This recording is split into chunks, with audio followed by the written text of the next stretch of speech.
Hello all, this is Dr. Dave Maslach talking to you about reciprocity.com. The E is written with a 3, and in this particular video I want to talk to you about mistakes that all PhDs make. So if you don't know me, I'm an associate professor of innovation strategy and entrepreneurship, and I created this whole reciprocity project to give back as much as I possibly can. There were so many people that helped me out that I wanted to pay the favor forward and help you out. So I created this sharing economy editing platform. That's what reciprocity.com is all about. And I'm doing these YouTube videos and building out a big blog for resources for anybody that is thinking of doing research.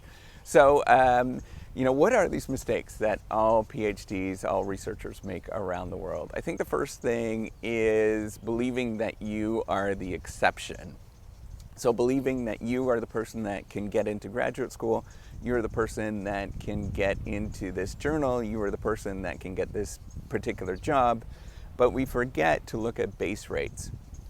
So in general, the base rates for any of these particular tasks are really low. So the actual statistics of getting into a journal, you might be 1% or 5% of people that actually send their work into that particular journal. At the good journals, that's what it's like. So there's going to be 100 other people that are applying, and you're the one that has to get into that journal. So we have to dilute ourselves a little bit and be a little bit optimistic in order to keep motivated and keep progressing at this particular career. And the one thing that you have to remember is that maybe you don't get into that particular journal, but if you keep working at it, you might get into another journal that has the same acceptance rates, right? So we have to dilute ourselves a little bit. It's a mistake, but we probably shouldn't be thinking like that, but it's something that we have to sort of progress and do, that we all have to do in this particular career. Now, the second thing I think is really important is that most of us don't identify our own voice for a very long time before we start thinking about who we are as an individual and as a person. And this happens within the papers that we have, so we often borrow other people's ideas and we start relying too much on what other people have said in the past rather than thinking about the things that you have to say and you have to do as a person. And I see this a lot with early doctoral students, is that we have to sort of look at, you have to look at the ideas around you, and you get really infatuated with the ideas that you see, but you think that they're all really cool and you want to be like that. But instead of saying, you know what, I have my own ideas and this is what I'm going to say, and I'm going to be proud of my particular ideas, there's something really important to say here and they're different, and this is what I have to say. So believing that you don't have a voice is incredibly important, and it takes a lot of courage to identify this voice. I know some of you are probably thinking that this is willy-nilly stuff, but it really is true. You do actually have to develop your voice going forward. Even this whole reciprocity project, it took me a long time. You can see my old videos of me developing the strength to keep doing this and to know that this is my thing, and this is really important to me, and hopefully important to you as well.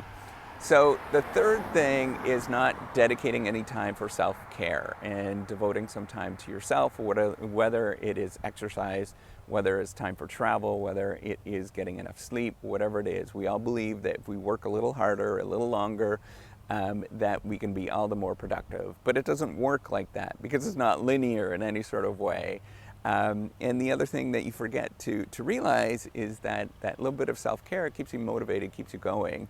And then the second thing, it also keeps you, it gives you more information about the world around you. So you might sort of have this very narrow view of the world, but then you go and travel, or you look and do something that's different, and you might discover something that might actually really aid your research and build on your particular research trajectory. And that's really, really incredibly important.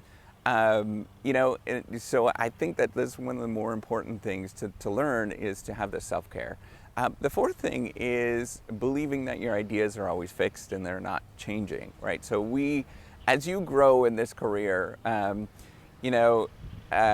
you begin to realize that ideas are never done, they're never fixed, they're continuously changing, they are really evolving over time. And as you gather more information, you get more insight from other people, that they continuously change. So early on in the career, you get really fixated. I still feel like this, I'm still really young.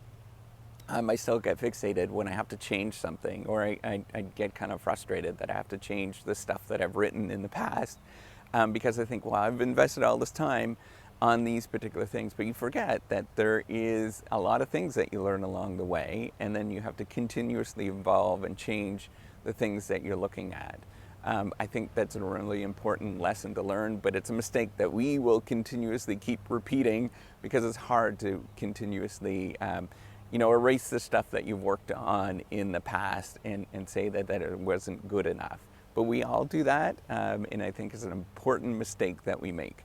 So the last thing is, not focusing enough in this particular career and giving your time, giving your dedication to only a few or, some really important projects that matter to you. So we tend to get scattered in many different directions. We get pulled in all sorts of different interests. And I think it's a real big mistake to sort of forget that specialization, to focus, actually does really help you in terms of this career, because you get an identity. Other people view you differently because they know what you're about. And then the second thing is that you start building a corpus of knowledge in that particular idea or that particular area. So the quicker that you focus and the more that you focus, the better off you're going to be. But we all feel like this. We all get stretched and pulled in different directions because everything is interesting to us. So avoiding that mistake is going to help us become better researchers going forward. So I think that those are really important mistakes that we have to look at, we have to develop and work through.